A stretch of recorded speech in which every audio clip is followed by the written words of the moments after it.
저도 사실 많이 당해봤기 때문에 그 느낌을 잘 아는데요. 나르시시스트들한테 당하게 되면요, 이 세상 최고 X 같은 느낌이 들어요. 그래서 오늘 이 시간에는 어떤 사람들이 나르시시스틱한 건지 파악하는 방법을 알려드리도록 할게요. 연인을 예로 들자면 처음에는 너무 네가 예쁘다, 정말 사랑스럽다, 막 운명의 상대인 것처럼. 근데 상대방이 나한테 충분히 의존적이 되었다. 그때부터는 나니까 너랑 만나주는 거고 너랑 놀아주는 거야. 아주 장시간에 걸쳐서 조정을 하는 거예요. 예를 들어서 입시에 실패했다든지 아니면 취직에 계속적으로 실패한 경우가 있다고 해볼게요. 공감을 하는 게 일반적인 그런 사람들의 특징이잖아요. 그런데 나르시시스트인 사람들은 거기다 대고.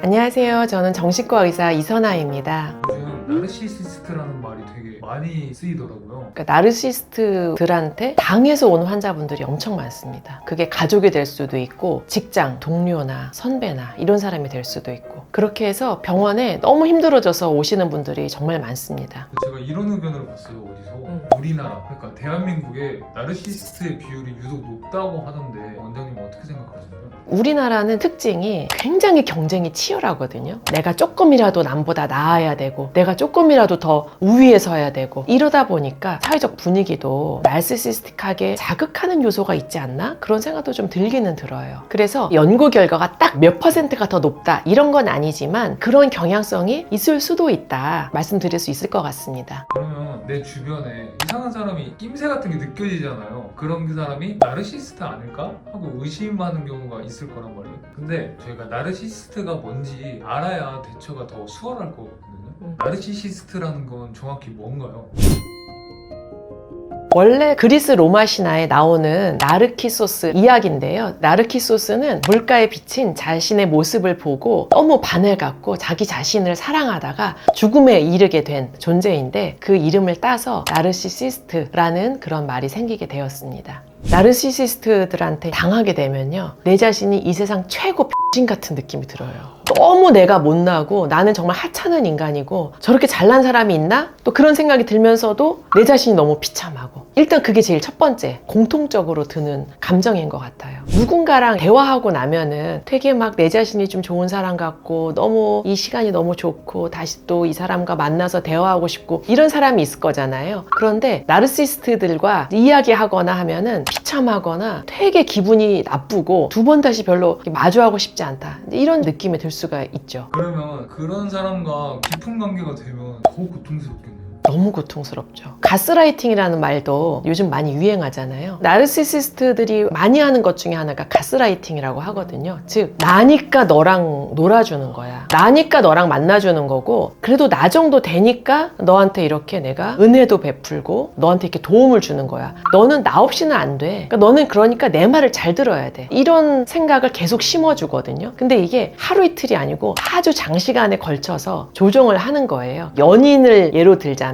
처음에는 너무 네가 예쁘다, 너 너무 멋있다, 정말 사랑스럽다, 막 이렇게 해서 마치 우리가 운명의 상대인 것처럼 관계를 딱 아주 밀착하게 된 다음에 슬슬 상대방이 나한테 충분히 의존적이 되었다, 충분히 우리가 가까워졌다 생각하면 그때부터는 굴레를 벗어나지 못하게 만든다고 할 수 있어요. 너 원래 굉장히 착했는데 요즘 따라 왜 이렇게 못돼지고 있어? 왜 점점 나쁘게 행동해? 이런 식으로 슬슬 올가매기 시작하는 거죠. 그러면 상대방은 헷갈릴 수 있잖아요. 처음에 워낙 잘해주고 완벽한 사람인 것처럼 추앙하고 막 이러다가 갑자기 이게 조금씩 이상하다 하는 사이에 나도 모르게 계속 끌려가게 되는 거죠. 나르시시스트들이랑은 어떻게 좀 잘 지내볼까? 안 되고요. 또 내가 어떻게 이 사람을 꺾어볼까? 안 되고 그냥 서로 최대한 멀리, 그리고 제일 좋은 건 완전히 헤어지는 건데, 그게 안 되는 관계들이 있잖아요. 정말 가족 관계라든지 아니면 직장에서의 상하 관계라든지. 그래서 오늘 이 시간에는 어떤 사람들이 나르시시스틱한 건지 파악하는 방법을 제가 알려드리도록 할게요.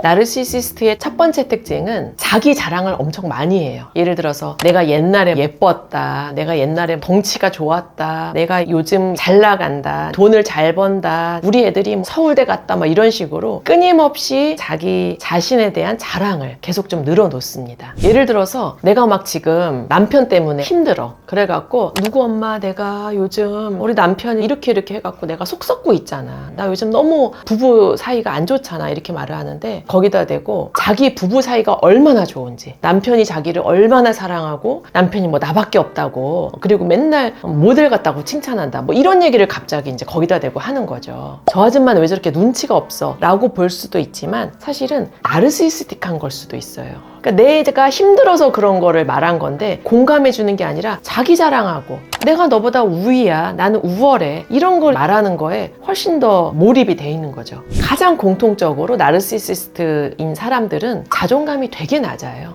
스스로가 굉장히 잘났다, 나는 참 괜찮은 사람이다, 나는 아주 사랑받을 만하고 좋은 사람이다 라는 그런 근본적인 자존감이 낮은 사람들, 부족한 사람들이 외부에서 칭찬을 받고자 해요. 자기 자존감을 유지하기 위해서는 스스로는 그런 거를 느끼지 못하기 때문에 남들이 나를 칭찬 하나하나, 다른 사람들이 나를 좋게 보나 아니면 좋게 안 보나, 이거에 오로지 포커스돼 있기 때문에 계속 자랑을 하는 거죠. 그럼 이제 주변에서 부러워해 주길 원하고 박수 쳐 주기를 바라고, 이런 심리가 있는 거죠. 이제 이 사람이 나르시시스트인 게 확실하다 그러면 너무 좋겠다, 정말 대단해, 너무 부러워, 이렇게 칭찬을 해준다든지 이런 거 다 하지 마시고 아주 중립적으로 심드렁하게 아 그래? 아 그렇구나? 아 그래요? 하고 끝. 그렇게 하는 게 제일 적절한 방법입니다. 그럼 이제 또 계속 자기가 원하는 반응, 칭찬해주고 부러워해주고 그러기를 바라죠. 그러니까 또 끊임없이 또 얘기해요. 그러면 이 자리를 벗어날 이유를 빨리 말을 해갖고 어머 나 지금 가스불에 뭐 놓고 온 걸 잊어버렸네? 이런다든지 해서 그 자리를 빨리 파하는 게 좋습니다. 두 번째로 상대방의 감정에 공감을 못합니다. 예를 들어서 입시에 실패했다든지 아니면 취직에 계속적으로 실패한 그런 경우가 있다고 해볼게요. 그러면 우리가 일반적으로는 어떻게 하나요? 아우 정말 너무 속상하겠다, 너 너무 힘들었겠다, 상대방의 좌절과 슬픔에 공감을 하는 게 일반적인 그런 사람들의 특징이잖아요. 그런데 나르시시스트인 사람들은 거기다 대고 너 진짜 공부 안 하더라, 내가 너 그럴 것 같았어, 나는 이번에 이렇게 공부했잖아, 나는 너랑 되게 달랐거든, 거기다 대고 그런 식으로 전혀 상대방의 감정을 전혀 공감해주지 못하고 무시하고 비난하고 이런 사람들이 진짜 있거든요. 그런 특징을 가지는 이유는 일단은 본인도 그런 공감을 못 받고 자랐을 가능성이 굉장히 높아요. 남들의 감정과 이런 거를 공감하고 그런 걸 또 표현해주고 하려면 자신도 그런 감정을 공감받고 이런 경험들이 쌓여야지 되거든요. 근데 그런 경험이 굉장히 미천하면 남들의 감정을 알아차리고 아, 저 사람이 지금 얼마나 힘들까, 얼마나 속상할까, 그런 능력이 아예 부재하다고 보시면 돼요.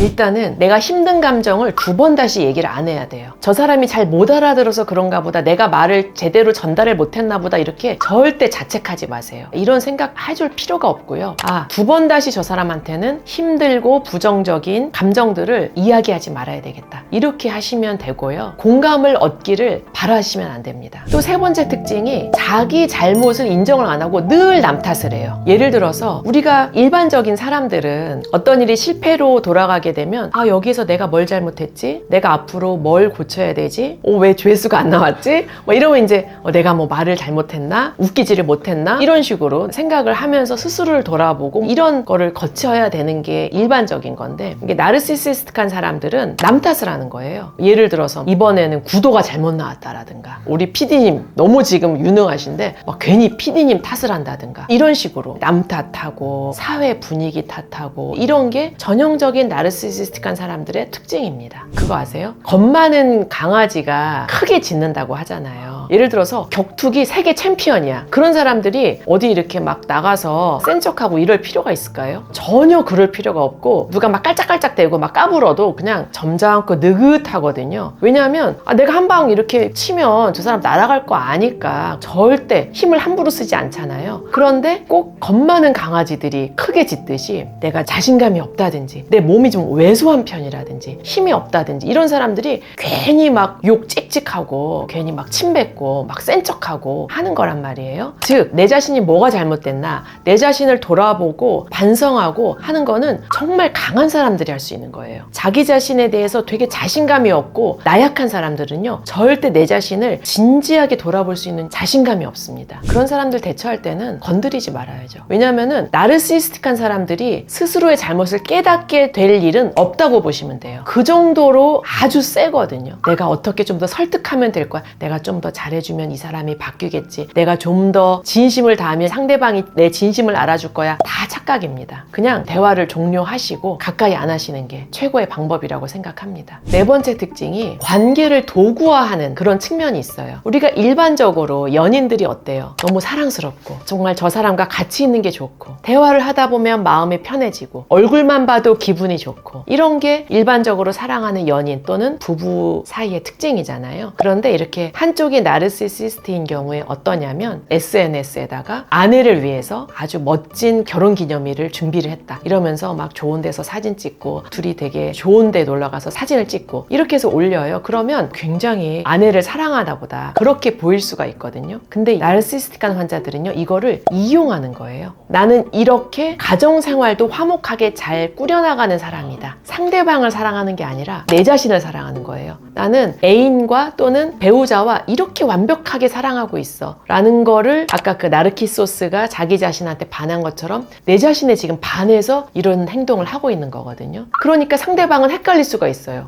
이런 걸 보면 나를 사랑하는 것 같기도 한데 그런데 어느 날 보면은 나를 사랑 안 하는 것 같고 즉 나라는 존재 자체를 사랑하고 이런 게 아니라 완벽한 사랑을 하고 있는 본인을 사랑하고 있는 거다 라고 말할 수 있겠습니다. 그래서 이런 배우자와 오래 부부 생활을 영위하다 보면요 나중에 어떻게들 많이 말씀하시냐면 껍데기밖에 안 남았다. 내 자신이 사라지고 껍데기밖에 안 남은 느낌이다. 이런 말씀들 많이 하세요. 그러니까 정말 슬퍼요. 왜냐면은 차라리 못되게 하고 나한테 되게 못해주기만 하고 하면은 빨리 알아차리고 그러기라도 할 텐데 애매모호하니까 시간만 계속 흐르는 거죠. 그러다 보면 어느 순간 나는 껍데기와 살았구나 이런 상황이 되어버리는 거죠. 너무나 슬픈 일입니다. 여기에 대한 대처 방법이라고 말하는 건 좀 어려울 것 같고 이런 건 있을 수 있죠. 예를 들어서 배우자가 나르시시스트인 걸 깨달았어 어느 순간. 그랬을 때 거기에서 냉철한 판단은 해볼 필요가 있어요. 예를 들어서 첫 번째, 나는 도저히 나르시시스트인 배우자와 껍데기만 남은 채 살아갈 수 없겠다. 내 여생을 더 이상 이렇게 살고 싶진 않다. 그렇게 결정하는 것도 한 가지 방법이고요. 또 한 가지 방법은 그래도 득과 실을 저울질 해보는 거죠. 내가 이 사람과 부부 생활을 유지해온 거에 대한 장점 또는 경제적 장점 또는 아이들에게 이혼이라는 충격을 안겨주지 않을 수 있다라는 장점과 나르시스트들의 피해보는 단점을 저울질 해봐서 냉철하게 판단해볼 필요도 있을 것 같아요. 다음 특징은 자신이 늘 1등을 해야 되고 내가 늘 남보다 잘나야 되고 이런 게 또 특징이에요. 즉 경쟁의식이 너무 치열하고 늘 우월감을 표현하는 그런 모습이 있어요. 예를 들어서 누가 잘 되는 꼴을 못 봐요. 옆집 아줌마가 남편이 승진했다 이런 얘기를 들었어요. 그러면 근데 그때 그 회사 무슨 문제 있다 그러지 않았어? 그 회사 요즘 구조조정도 심하고 회사 문제 많다고 하던데 이런 얘기를 갑자기 하는 거예요. 아니면 친구가 누구야 나 이번에 진짜 그동안 열심히 벌어서 고생해서 번 돈으로 어디 아파트를 샀어. 이러면 그거 아파트 값 곧 폭락할 건데 그걸 왜 샀어? 아니 그렇게 안 좋은 걸 뭐하러 그 돈 주고 사? 나라면 다른 거 사겠다. 이런 식으로 남들의 어떤 성취나 성과에 대해서 칭찬해주는 법이 없어요. 그런 게 또 나르시시스트들의 특징 중에 하나입니다. 다 공통적으로 자신이 없는 거예요. 의식적으로는 내가 잘났다고 생각을 해요. 진심으로. 근데 그 무의식에는 내가 얼마나 형편없는 인간이라는 거를 잘 알고 있는 거예요. 예를 들어 부모가 경제적으로 어려웠다든가 우리 부모가 나를 굉장히 사랑하지 않고 학대했다든가 부모가 없었다든가 이런 식으로 내 자신에 대한 자신감이 굉장히 없는 거예요. 실제로 내 의식적으로는 내가 너무 잘났다고 생각을 하는데 무의식적으로는 내가 늘 자신이 없고 혹시라도 누가 이런 내 모습을 알아차릴까봐 무의식적으로 늘 전전긍긍하는 거예요. 그러니까 누가 잘난 꼴을 못 보는 거예요. 왜냐면 내가 그 사람보다 못한 게 드러날까봐. 상대방이 그렇게 말을 했을 때 속상하고 그럴 수 있거든요. 그런데 절대 그렇게 생각하실 필요 없어요. 상대방이 나르시시스틱하구나 하고 흘려 들으시면 돼요. 그리고 두 번 다시 그런 이야기를 상대방과 나누지 않는 거죠. 우리가 슬픈 일을 함께 위로해 줄 수 있는 친구들은 상대적으로 많아요. 그런데 우리가 굉장히 기쁜 일, 좋은 일 있을 때 진심으로 축하해 줄 친구들은 훨씬 적고 그런 사람들이 진정한 내 친구라고 말할 수가 있어요. 또 하나의 특징은 힘이 있는 것에 대한 강렬한 집착이 있어요. 그렇게 높은 지위 또는 권력, 큰 부를 가진 사람과 특별한 관계라는 걸 자꾸 어필하는 거예요. 예를 들어서 옆집 아줌마랑 얘기를 하는데 누구 엄마 우리 애 지금 유학을 지금 보내야 되나 고민 중이야 뭐 이런 이야기를 하고 있는데 그 옆집 아줌마가 갑자기 대뜸 이러는 거죠. 엄마 그럼 나한테 말해. 내가 옛날에 유학했을 때 내가 하버드 대학교 총장 알잖아. 그때 정말 친하게 지낸 사이였잖아. 우리 룸메이트였잖아. 말만 해. 내가 얼마든지 추천해줄게. 이런 식으로 그 사람과 되게 아주 친밀한 관계인 것을 드러내고 자랑하고 하거든요. 그러면 어머 정말 와 정말 잘 부탁해. 나중에 진짜 좀 부탁 좀 할게. 이제 이렇게 되는데 막상 그 상황이 돼갖고 얘기하면은 바쁘다느니 내가 요즘 그럴 시간이 없다더니 내가 요즘 사업이 너무 바빠서 좀 그렇게 시간을 내기가 어렵다든 뭔지 이런 식으로 슬쩍 꽁무니를 뺀다든지 이런 경우도 있습니다. 그러니까 보통 주변에 그런 사람들 있잖아요. 나 누구 안다? 나 누구랑 밥 먹었다? 나 이렇게 유명한 사람과 아는 사이야. 즉 내가 자신 있고 내가 유명한 사람들이 그렇게 안 하거든요. 근데 내가 뭔가 내세울 게 없고 드러낼 게 없고 이런 사람들이 자꾸 외부 유명한 사람들의 이름이나 명성이나 그런 거를 자꾸 기대고 그런 권위에 기대고 이렇게 하는 거죠. 그런 나르시스틱한 사람들이 그렇게 막 권위에 대한 거를 내세우고 이럴 때 역시나 그냥 심드렁하는 게 좋아요. 너무 칭찬할 것도 없고 무시할 것도 없고 반박할 것도 없고 그리고 두 번 다시 그런 대화를 상대방과 나누지 않고 이렇게 하시는 것이 좋습니다. 이번 시간에는 나르시시스틱한 사람들의 특징에 대해서 우리가 알아봤고요. 그리고 우리가 이런 사람들한테 어떻게 대처하면 좋을지에 대해서 구체적으로 좀 알아보는 시간을 가졌습니다. 저도 사실 나르시시스트들한테 많이 당해봤기 때문에 그 느낌을 잘 아는데요. 오늘 이 영상을 통해서 나르시시스트들의 특징에 대해서 잘 알아차리는 방법 그리고 나르시시스틱한 사람들한테 대처할 수 있는 좋은 방법들을 알려드렸으니 많은 도움이 되셨으면 좋겠습니다. 이번 영상이 도움이 되셨다면 구독과 좋아요를 눌러주세요. 또 주변에 나르시시스트들로 인해서 힘들어하는 분이 계시다면 이 영상을 공유해 주시면 감사하겠습니다. 그럼 저는 다음에 더 유익한 영상으로 찾아뵙겠습니다. 감사합니다. 안녕.